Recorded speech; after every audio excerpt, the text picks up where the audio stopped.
지금으로부터 약 10여 년 전에 버킷리스트라는 영화가 상영되었습니다. 많은 사람들이 보았었지요. 죽기 전에 해야 할 일들이라는 그런 제목의 영화였는데 약간 코미디 드라마 같은 그런 영화였습니다. 남자 2명이 주인공으로 나와서 그들은 이 말기 암 환자들이었습니다. 그래서 죽기 전에 자기들이 하고 싶은 일을 목록을 이렇게 적고 또 한 명이 나름 많은 재산을 가지고 있었기 때문에 그의 재산을 이제 팔아서 두 사람이 그 죽기 전에 하고 싶은 일들을 이제 여행을 통해서 쭉 하게 되는 그런 내용이었습니다. 그와 비슷한 시기에 한국에서 살아있는 동안 꼭 해야 할 49가지의 일이라는 제목의 책이 번역이 되었습니다. 탄조잉이라는 작가가 지은 책인데 그는 그 책에서 이야기하기를 모든 사람들이 행복하기를 원하는데 이 행복이라는 것은 큰 일을 통해서 오는 것이 아니라 아주 사소한 일을 우리가 행하게 될 때에 그것을 통해서 행복이 온다. 그렇게 주장하면서 비록 사소하게 보이지만은 우리에게 행복을 가져다 주는 49가지의 일을 그가 그 책에서 기록해 놓았습니다. 몇 가지를 소개를 해드리면 부모님 발 닦아드리기. 부모님 발을 닦아드리면 행복이 온다고 합니다.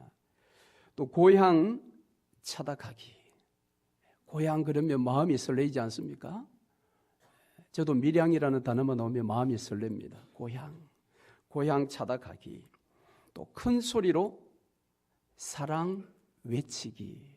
사랑이라는 말을 크게 외치는 것. 또 일기나 자서전을 한번 써보는 것. 그리고 날마다 15분 책 읽기. 자신에게 상 주기. 이런 사소해 보이지만 이것들이 우리에게 행복을 가져다 준다 그랬습니다. 여러분 한번 실천해 보시기를 바랍니다. 그 중에 33번째는 용서하기와 용서받기라고 그렇게 그가 말을 했습니다. 우리에게 어떤 가해를 한 사람을 용서하는 것, 내가 또 누군가에게 상처를 준 것에 대해서 내가 용서받는 것, 이것들이 우리에게 행복을 가져다 준다 그렇게 주장을 했습니다.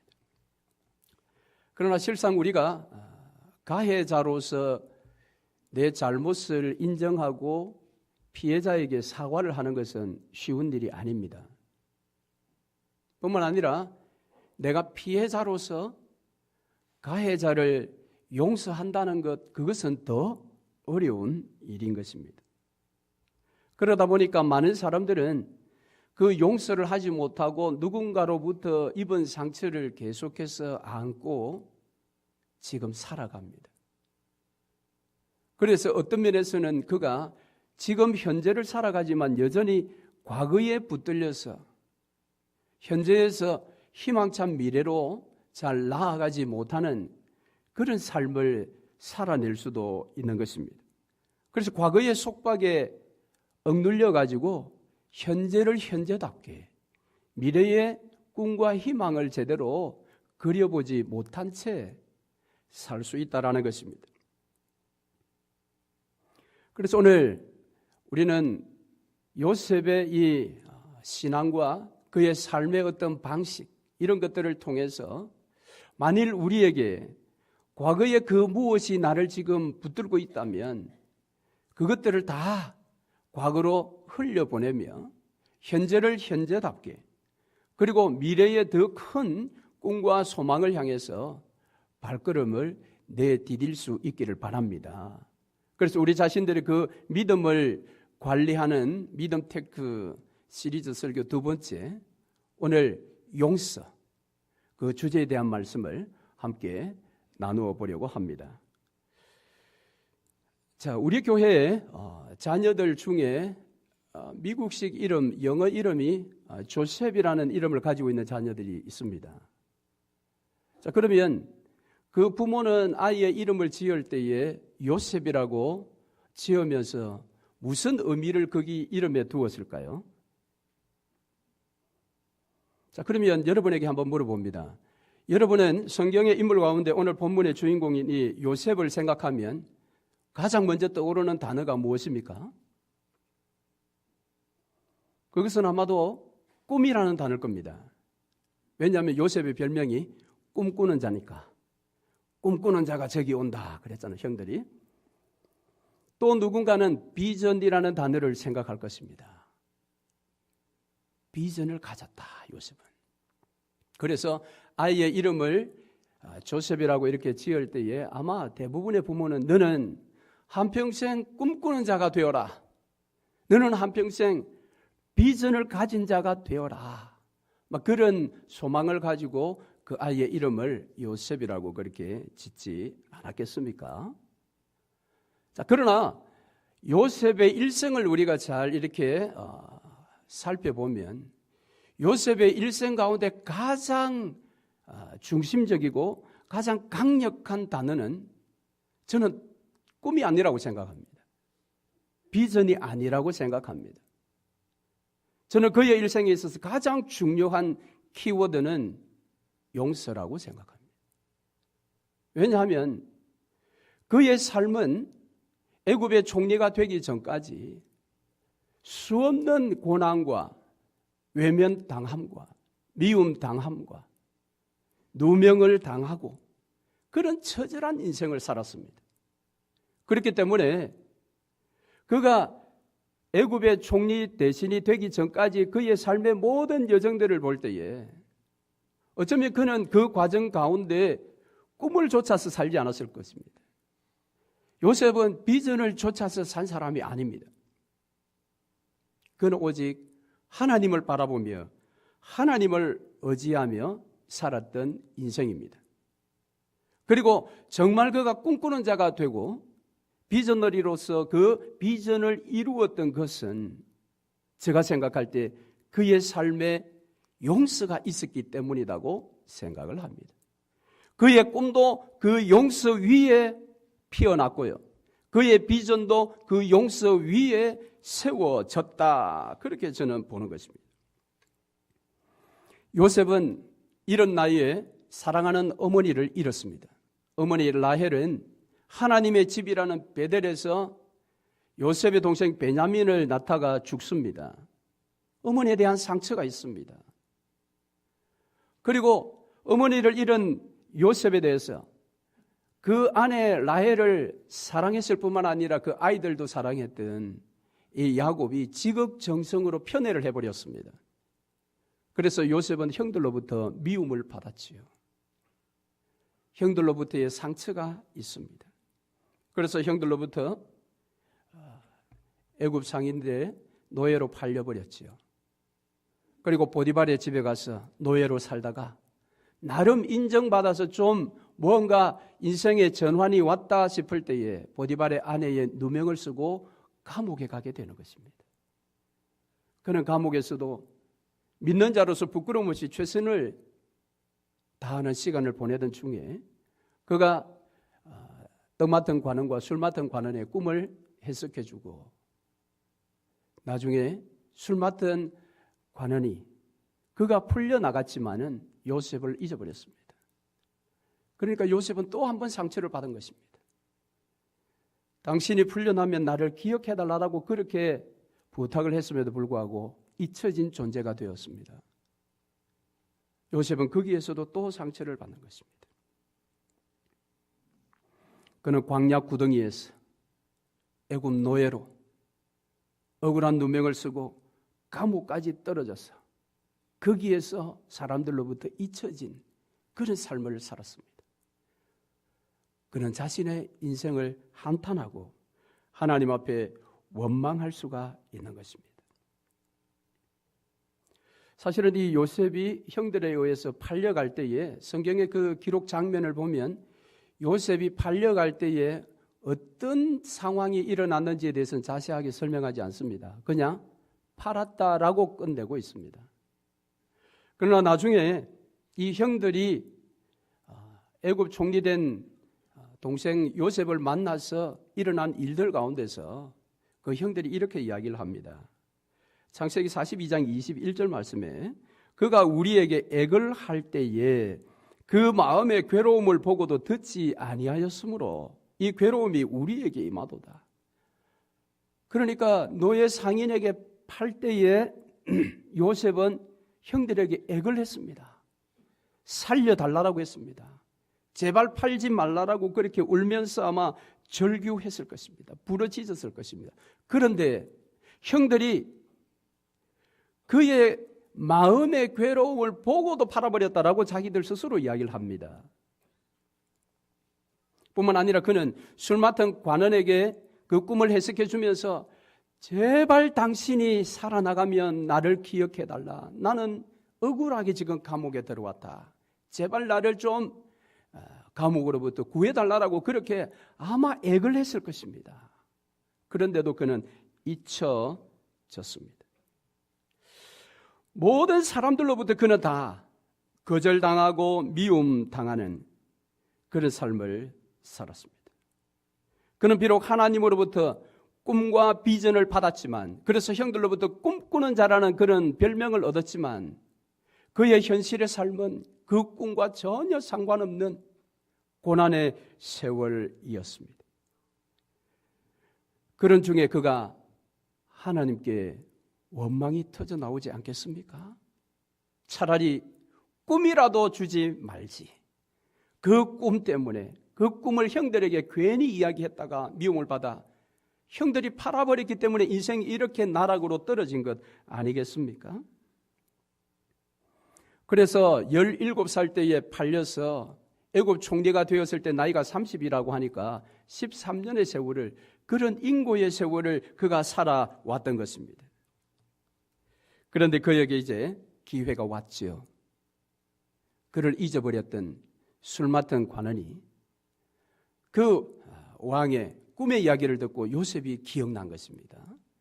그래서 요셉이 그 바로 앞에 가서 꿈을 해석해 주므로 그의 지혜에 탐복한 왕이 그를 애굽의 총리로 세우는 것입니다. 그래서 그 꿈의 내용을 해석했던 것이 7년은 풍년이 올 것이요, 그 풍년이 끝나면 7년 흉년이 올 것이다 라고 해석해 주었기 때문에 요셉은 그 꿈을 따라 7년 동안 애굽에 있는 모든 양식들을 잘 저장하는 일을 했습니다. 그러면서 그 기간에 온 제사장 보디베라의 딸과 결혼을 하게 됩니다.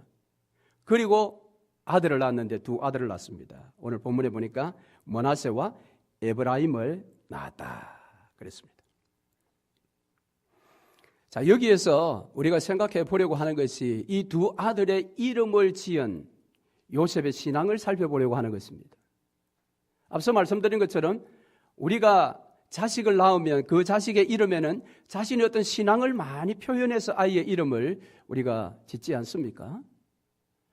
예를 들어 이 요셉을 낳았던 라헬도 마찬가지입니다. 라헬은 남편 야곱의 큰 사랑을 먼저 받았지만 하나님은 그 자식을 자기에게는 주지 않고 자기 언니 레아에게 자식을 많이 주었습니다. 그래서 시기가 났지요. 결국 라헬에게도 이제 자식이 납니다. 그렇게 났을 때에 그의 아들의 이름을 요셉이라 지었습니다. 요셉의 뜻이 무엇인지 아십니까?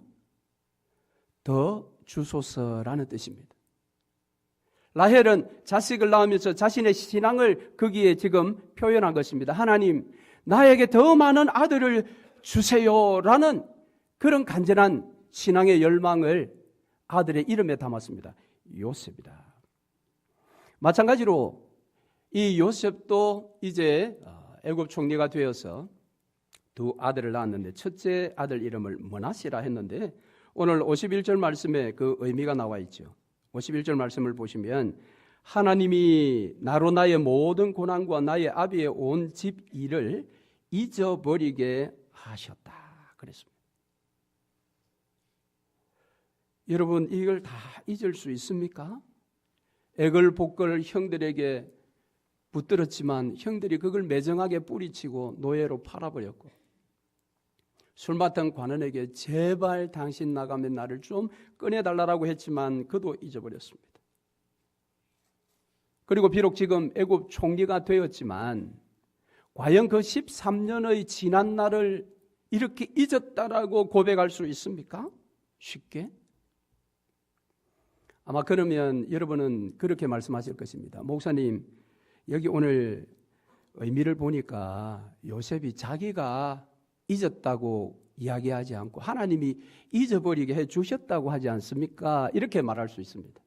분명히 여기에 수동적으로 표현하고 있습니다. 하나님이 잊어버리게 하셨다라고 이야기를 합니다. 그러나 그것을 그 자체로만 우리가 본다면 성경을 너무 단편적으로 보는 것입니다. 하나님이 나로 하여금 지난 모든 13년의 고난도 나의 아비의 온 집안의 일도 잊어버리게 해주셨다. 이 말은 요셉이 지난 과거의 모든 것을 용서하는 것이 하나님의 뜻임을 분명히 알고 그 뜻대로 용서하기로 결단하고 진짜 다 용서한 것입니다.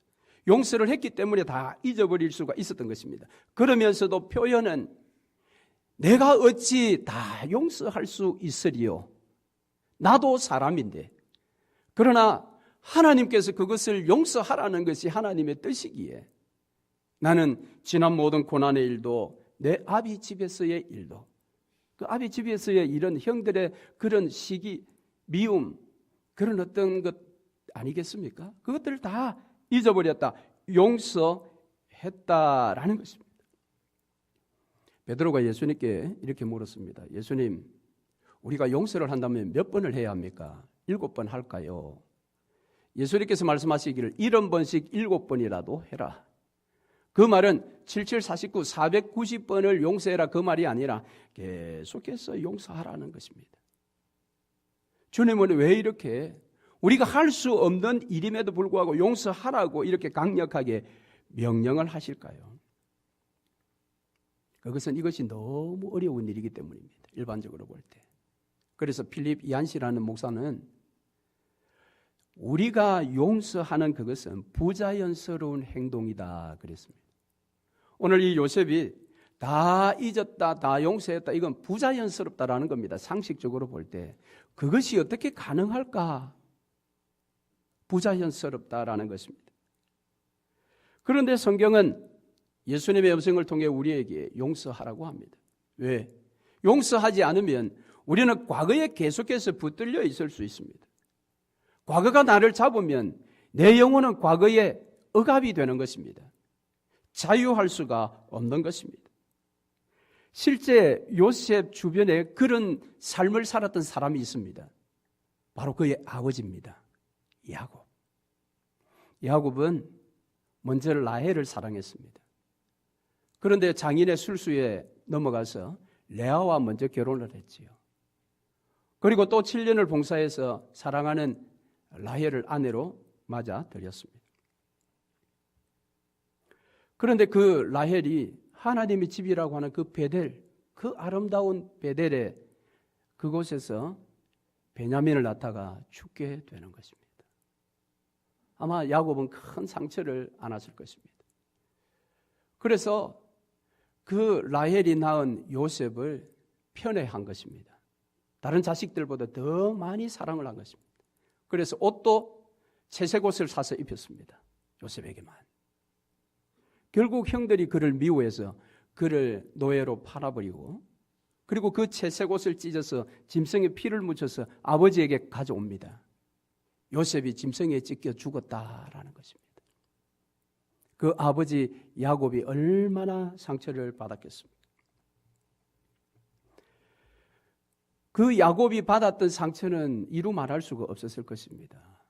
그런데 어쨌든 세월이 흘러가서 이제 그 땅에 흉년이 들어서 애굽에 양식을 구하러 자식들을 보내었더니 그 자식들이 내려가서 올라왔는데 자식 하나를 놓고 온 것입니다. 시므온을 놓고 온 것입니다.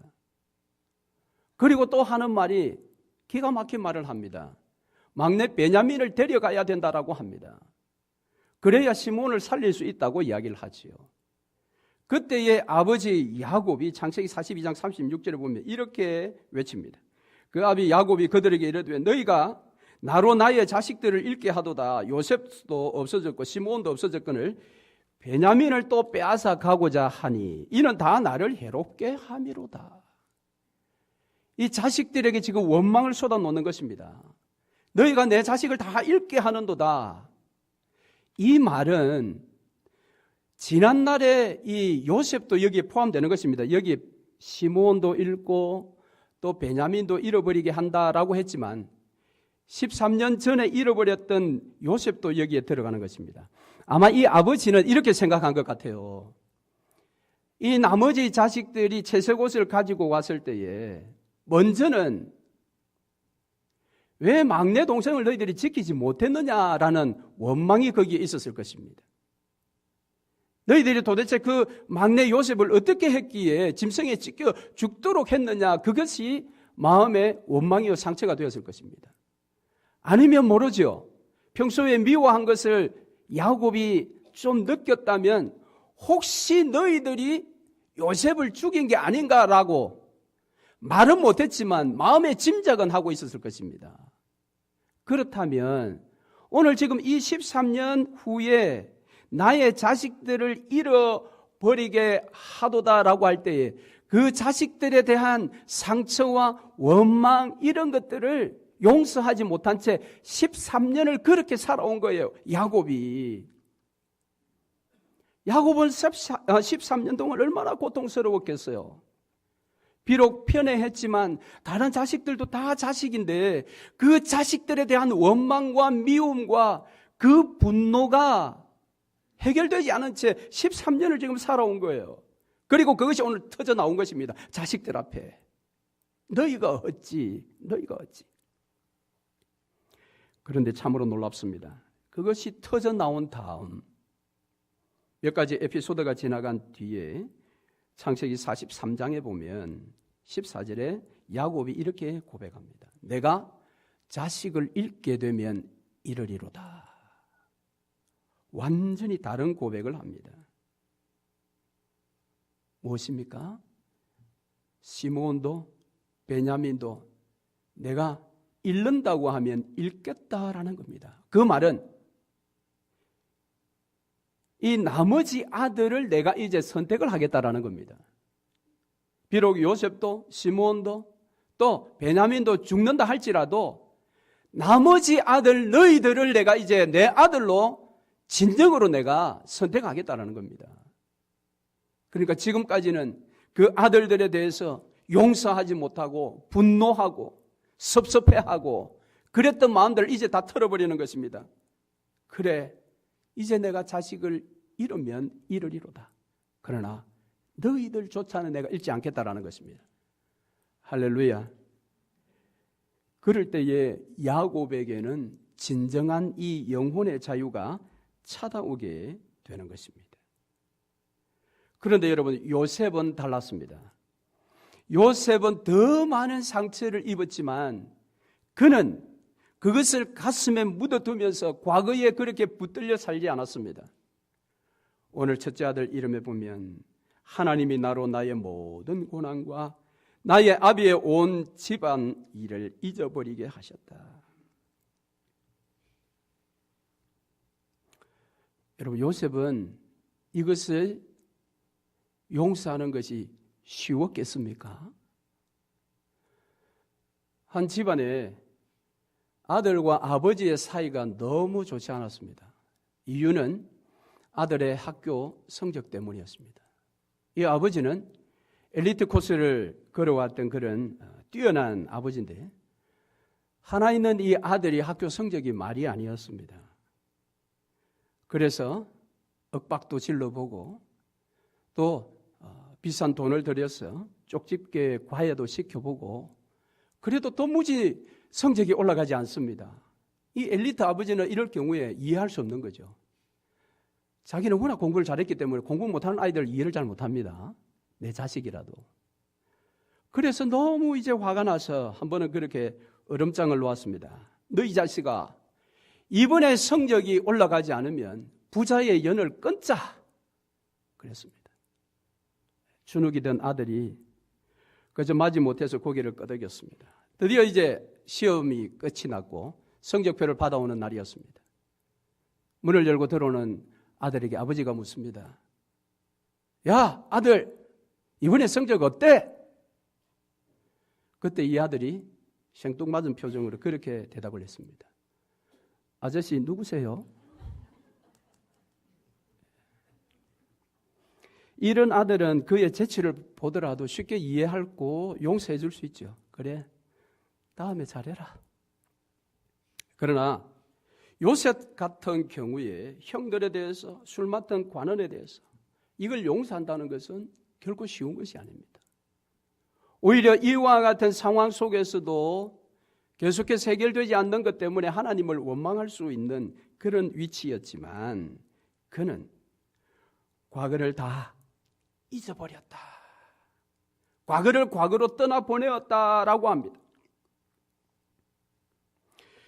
여러분, 성경이 말하는 용서는 세상이 말하는 그저 그래, 용서할게. 여러분, 그것이 아닙니다. 성경이 말하는 이 용서라는 것은 고난이라는 어떤 과거의 그 사항은 현재에 돌이킬 수 없다라는 것을 정확하게 알고 그것을 인정하는 믿음의 행위가 이 용서라는 것입니다. 그러니까 용서라는 것은 나는 과거가 아니라 현재를 선택하기로 의지적으로 결단하는 그런 행동이 용서다라는 것입니다.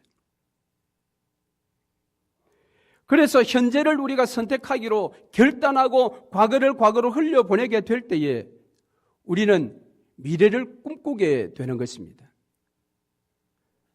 사랑하는 성도 여러분, 여러분은 어떻습니까?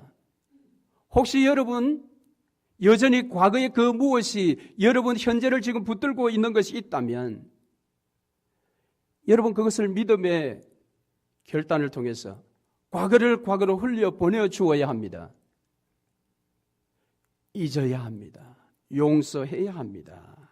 그럴 때에 현재를 우리는 만족해 할 수 있고 현재가 만족하기 때문에 미래의 꿈을 꿀 수가 있는 것입니다. 여러분, 이것이 어렵다면 우리는 말씀을 보아야 합니다.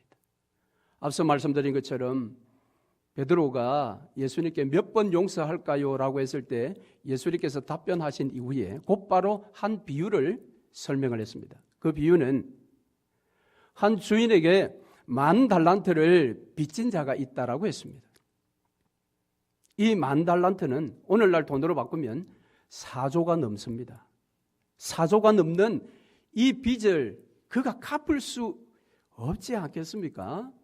그러니까 그 주인에게 붙들려 왔을 때에 사정을 했습니다. 그래서 그 주인이 불쌍히 여겨서 그걸 다 탕감을 해줘 버렸습니다. 그가 얼마나 기뻤겠습니까? 아마 그가 하나님을 알았다면 할렐루야를 외치면서 아마 집으로 달려갈 것입니다.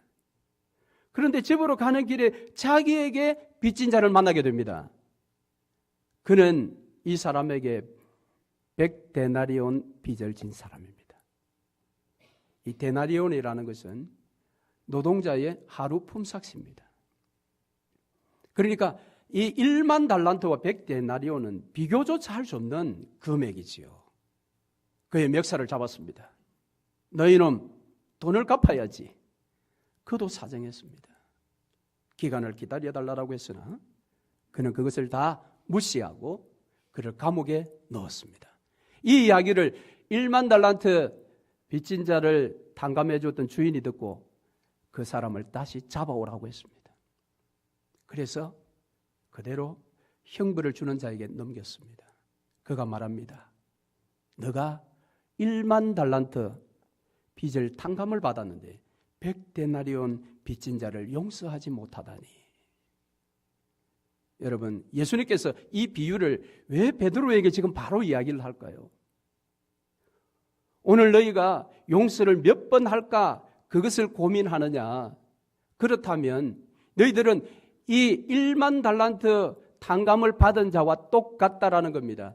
너희가 용서받은 그 크기를 너희들은 모르고 있구나, 그 말입니다. 오늘 저와 여러분이 하나님으로부터 근본적으로 용서받은 것이 있습니다. 무엇입니까? 그렇죠. 죄에 대한 용서를 받았습니다. 우리의 죄값이 무엇입니까? 예수의 생명이었습니다. 그 예수 그리스도의 생명이 십자가 위에서 우리의 죄의 값을 지불하시기 위해서 거기에서 십자가 위에서 죽으신 것입니다. 그렇다면 오늘 그 죄 용서를 예수님으로부터 우리가 받았다면 오늘 우리가 다른 사람들로부터 받아야 할 빚은 예수의 생명의 가치와 비교할 때에 이건 비교 자체가 안 된다라는 것입니다. 1만 달란트와 100데나리온이 비교 자체가 안 되듯이 그런데 우리는 100데나리온의 목숨을 거는 것입니다. 그 100데나리온은 내 자존심일 수 있습니다. 내 재정적인 손해일 수 있습니다. 어떤 경우에는 내 몸의 건강을 잃어버리게 만든 그것일 수 있습니다. 그렇다 할지라도 그것의 가치가 예수 그리스도의 생명의 가치, 죽으심의 가치와 비교할 수는 없는 것이라는 겁니다. 그렇다면 우리가 그 무엇을 용서하지 못하고 여전히 과거를 현재에 끌고 와서 내가 지금 이를 갈고 있다면 우리는 예수 그리스도의 십자가의 죽음의 가치를 모르는 사람이에요. 이건 굉장히 심각한 것입니다. 그러니까 용서를 하지 못하는 사람은 그의 믿음의 근본 자체를 다시 물어보아야 하는 것입니다. 예수님의 비유가 오늘 우리에게 그것을 설명하고 있는 것입니다. 여러분 성경은 이렇게 이야기합니다. 요한일서 2장 9절 자기가 빛 가운데 있다고 말하면서 자기 형제를 미워하는 자는 지금까지도 어둠 가운데 있느니라.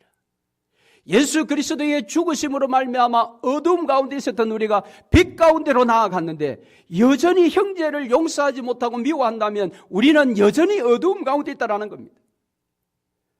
나는 빛이라 하는데 성경은 너는 어둠이야 라고 그렇게 외치고 있는 것입니다.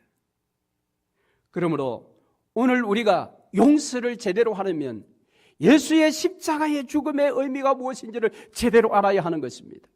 그 가치를 제대로 알아야 하는 것입니다. 그래서 구약의 호세아 선지자가 내 백성이 지식이 부족함으로 망하는도다. 내가 지식을 거부하였으므로 나도 너를 거부하여 내가 나를 위해 제사장이 되지 못하게 할 것이요 네가 내 하나님의 율법을 잊었은즉 나도 내 자녀들을 잊으리라. 인생의 희망이 없는 것입니다.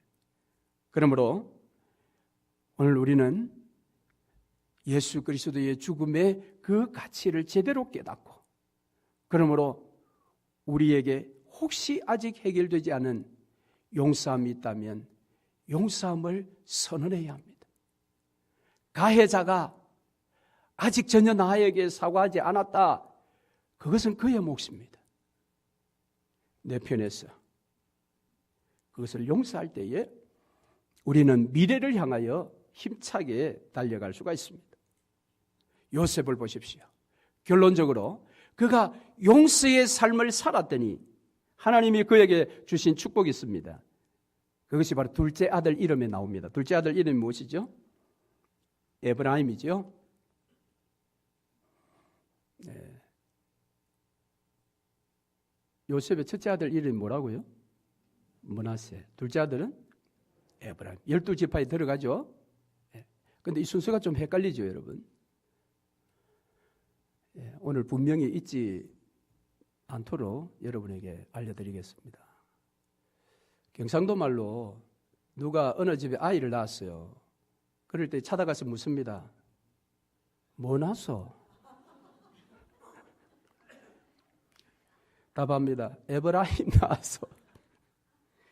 첫째 아들이 므낫소입니다. 므낫세. 뭐 낳았어요? 사투리 정겹지 않습니까?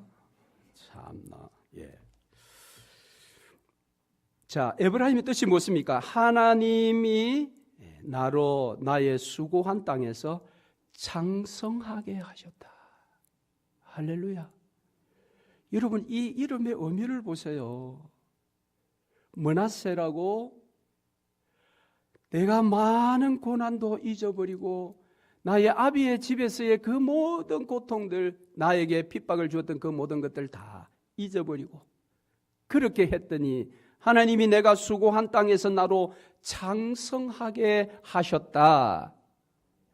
그러면 우리는 용서하지 못하고 과거를 과거로 흘려보내지 못하고 현재에 그걸 붙들고 있으면 우리가 미래에 수고한 땅에서 장성하게 되는 복은 어려운 것입니다.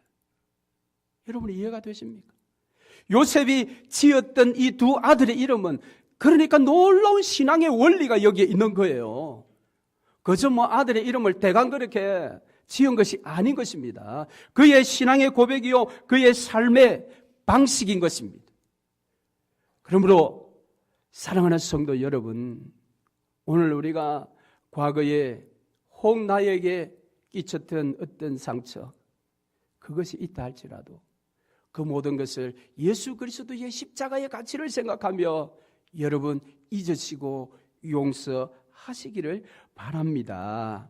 그럴 때에 우리 영혼이 자유로워 미래를 향하여 믿음으로 더 힘차게 달려가고 땀 흘리고 수고하게 되고 거기에 집중하게 되므로 하나님께서 창성하게 되는 에브라임의 복을 받아 누릴 수가 있는 것입니다. 그러므로 이 봄 향기가 피어나는 이 계절에 여러분 먼 사람 용서를 못한다 할지라도 혹 가까운 사람들을 용서 못하는 경우도 더 많습니다. 남편에게 섭섭한 것, 아내에게 섭섭한 것, 그런 것들 여러분 이제 과거로 다 흘려보내기를 바랍니다. 여러분 다 잊었다고 해도 부부싸움 하면 5년 전에 당신이 나에게 이렇게 이야기했잖아. 10년 전에 나의 자존심을 그렇게 망가뜨렸잖아. 그거 다 지금 붙들고 있는 것입니다. 에브라임 복을 누릴 수가 없는 것입니다. 므낫세, 에브라임 여러분 기억하십시오. 그래서 여러분의 영혼 주님 앞에서 자유로워지는 복된 삶 되시기를 주의 이름으로 축원합니다. 아멘.